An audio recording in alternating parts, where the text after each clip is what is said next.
Hi guys, I want to welcome you to Virtual English 10.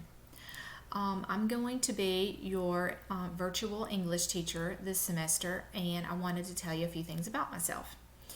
First off, my name is Mrs. Ashley Becton. You can call me Miss Ashley or Miss Becton, and I look forward to teaching you English. A couple things about myself first. I am a veteran teacher. I've been teaching 25 years. I've taught in both high school and in elementary, and I teach at Milry High School. I live in Milry with my husband and two children, Stella and Elijah, and I have one dog, Mike, who is a boxer, three cats, and we have a hedgehog, which is kind of cool. Some of my hobbies include I love making cakes. You can follow my cakes on Instagram. And kayaking, photography. I love to travel. I use a lot of travel photos in my class, and I talk about my travels all the time. And I like kayaking, which is my new hobby. Got a kayak this summer. So, first off, I want to tell you a little bit about how English 10 virtual is going to look.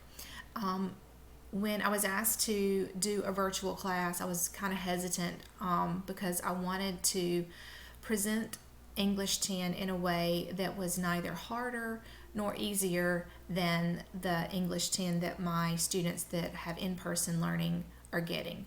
So I wanted to assure you with this message that it's not going to be harder, it's not going to be easier, it's going to be the same.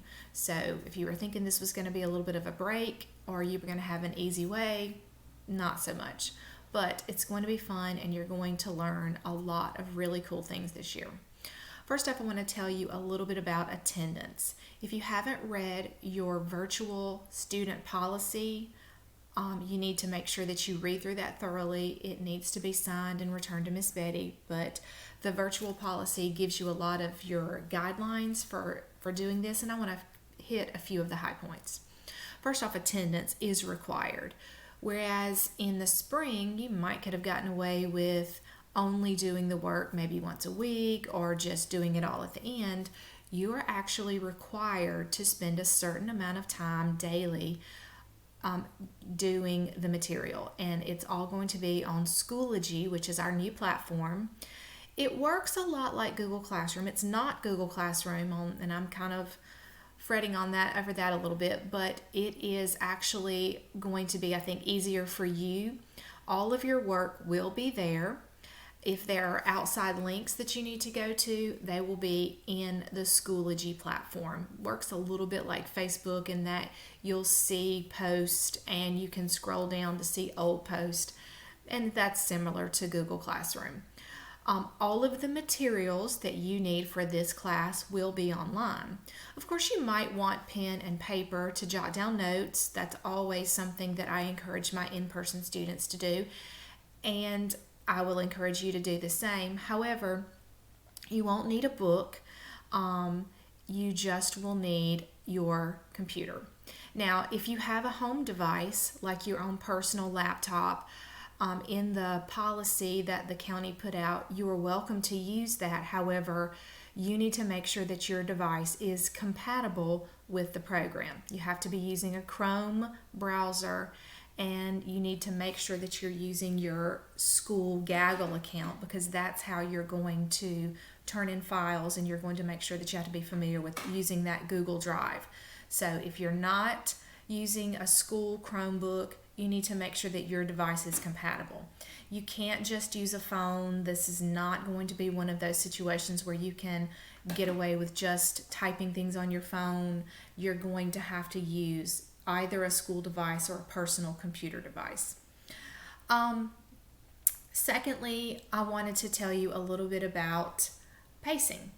So again, your attendance is required. You are required to spend a certain amount per day on the assignments, and I have to actually take attendance. So if you don't show up on a Tuesday, I have to let your principal know that, hey, I have a student from a certain school who is not doing their assignments, and from there, your principal may contact your parents And so that's always been my policy with my in-person students, that I don't let things go.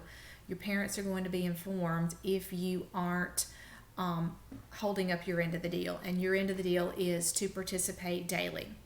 So the way I plan, and of course it's a plan, the way I plan for things to go is that when I have in-person class, I will be making recordings using Google Meet, and I will record those Google Meets so that if you are unable to attend, let's say at 9, then you can watch that meet later.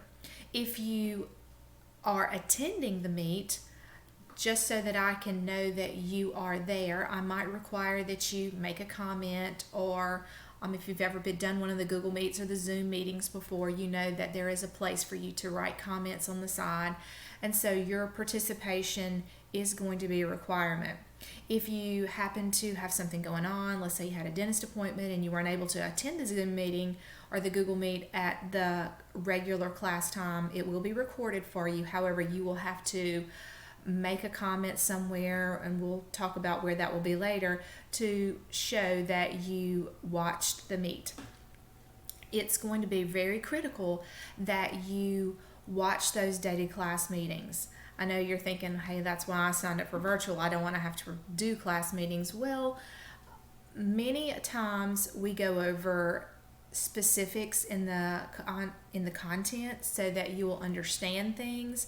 And that's something that I've always felt has been missing from a lot of online classes, is that understanding, is that talking to your peers, talking to your teacher, and making sure that you understand the content before you move on to the next thing.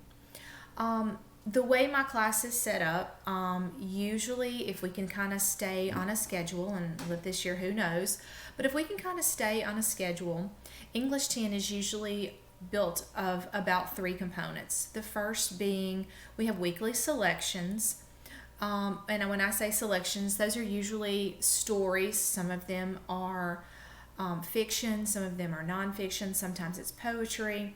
And in English 10, we focus a lot on early American literature. So we go way, way back.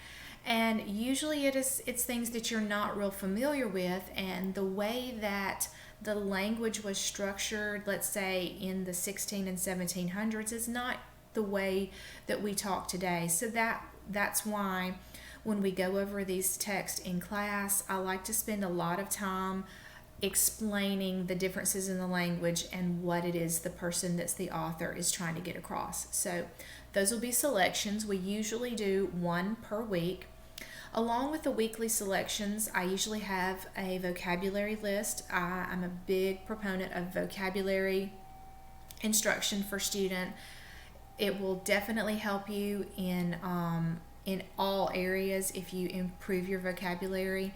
And if you are planning on taking the ACT, which all of you 10th graders will be taking the pre-ACT in October, vocabulary instruction is one of the key components to making a high score in reading and language. The next thing that we focus on, not quite as much, we usually spend the first 5 minutes of every class doing a mini grammar exercise. We always call it like a bell ringer or a warm-up. And I spend about 5 minutes explaining a grammar component for the day. And then usually weekly, I give you some grammar exercises that are usually in the form of some practices. I'm not a big proponent of giving you worksheets that you don't have self-graded. So everything grammar wise I give you will be a self-graded component where you will know what the right answer is, because it's no point in filling out a worksheet if no one's going to check it and if you don't know what the right answer is or why you're putting that answer. So we do focus on grammar, but it's not the main focus of the course. And the last component of this course that is a big component is writing. So usually every 9 weeks I have 1 major writing assignment. And I believe this first 9 weeks, your major writing assignment is writing a speech. And so you're thinking, how am I going to give a speech if I'm virtual? Well, you'll see, just like I'm doing now, I'm recording my information to you and you are going to play it back, it will be very similar to that. And so you will be giving a speech. Now, just because you're giving it, we may or may not watch every speech that is turned in class. We may watch a few of them, but for time constraints, we'll probably say that we'll have to only watch some of the speeches that get turned in class, because I have a lot of virtual students and I have about 30 in-person students. So in a 50-minute time block, we just can't watch everybody's speech, but you'll still have to have the opportunity to give a speech, and we'll go through all the details of that and how to do it and what to write. So don't get nervous about that right now. We'll walk you through it. So writing is a large component of this class, and writing within the test are very important. So I just kind of wanted to touch base a little bit about when you take my test. And if you're used to, like a lot of people now, writing abbreviations for words, or not capitalizing words, or not using punctuation because that's what you do on your text messaging, we're going to have to reverse a little bit and go back to those rules about writing. And when you write for me in your test, you are writing formal English, and so we need to be aware of that, and to be aware that when you don't write in formal English, that is I usually take off points for that. So just make sure that when you're writing for me, you do your very best to write in standard English. That means capital letters, that means no abbreviations, and full and complete sentences. And if you need some help with that and you need a preview or a review of what that looks like, don't hesitate to contact me and say, hey, I've not written in a while and I need some help with that, and I'll be glad to help you. That's my next point that I wanted to bring out to you is communication. So the way Schoology is set up, it has a way that you can contact me on the little message board. It has like a little mailbox at the top of the Schoology platform, and you can contact me anytime. Now, I have certain office hours in which I will be designating. I don't know exactly what that's going to be for my virtual students, but it will be a block of time during the day where I will set aside to be able to specifically answer your questions. But of course, if you're participating in my Google Meets in the morning, you can feel free to jot down a comment or ask something on the side of the Google Meet if it pertains to what we're discussing that day. But if you have something that you just want to one-on-one touch base with me on, feel free to send me a message, and we can set up a virtual meet just like this. We can talk back and forth, or we can just communicate back and forth via the mail chat. But it's going to definitely be a critical component of this virtual class for you to stay in contact with me. And not just when you want something. I need to touch base with you probably daily, and to know if you have any questions, to know if you understand things. If your grade starts to slip a little bit, we need to have some discussions about how we can improve that. So the next thing I want to touch base with you about is cheating. Of course, it seems every day it gets more and more complex, the ways that we have of finding out that students are cheating, but we usually can find out. And one of the easiest ways is Google has originality reports. So if you turn in work that has ever been published on the internet anywhere, and Google knows if it's ever been published anywhere, Google will tell me that in my originality report. And so if I give you a speech assignment and I see that 98% of that came from a website, you're going to get a 0 on that assignment, and I'm supposed to let your principal know that we have an issue with cheating, and that's also called plagiarism. And plagiarism is when you take someone else's work and you make like it's yours. So cheating can come from one of two places. You can find answers on the internet, or you can try to get answers from your cohorts or the in-person students. So again, it's pretty easy for teachers now to find out if students are cheating. So the best thing you can do is do your own work. I have a lot of students who have spent a lot of time trying to find a way around. And if they spent that time actually doing the work, they would come out better and they would actually learn something and probably spend less time just learning the work rather than trying to find a way around it. I know that we're going to have a good semester, and I know that you are going to be some great students. I wanted to remind you, we'll have a time for each school. We'll set up a time to come and get their devices. I encourage you to use your Chromebooks.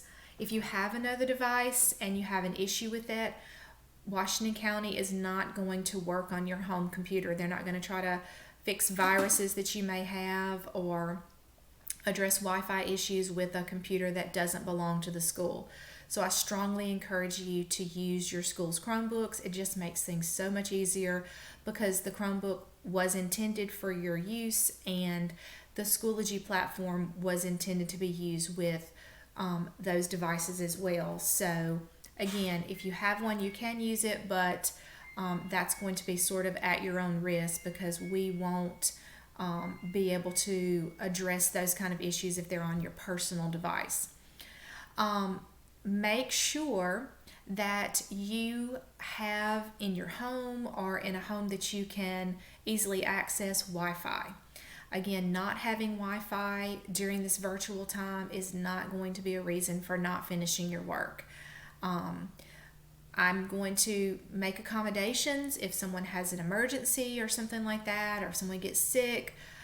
I can work with you, but on a daily basis, you need to be getting to a place that you have Wi-Fi, and you're going to have to make this class a priority and all your classes a priority because this work, even though it's going to be done virtually, it is going to be important for you to address it every day and not let it pile up and try to finish it all at the end because that's not how this class is going to be designed. If you miss a class, I'm supposed to let, like I said, Miss Betty and your principal know, and I want to make sure that your learning experience is as good or better than my in-person students. So I want to be here for you this semester, and I want you to be here for learning. If you have any questions, feel free to contact me using the email address. In the email that I sent you, read over the syllabus, and I look forward to seeing you when school starts on August 31st. I'll be contacting you probably a little bit before then to give you some information on how to log in and how to use Schoology. So I'll be looking forward to seeing you then. Thanks. Bye-bye.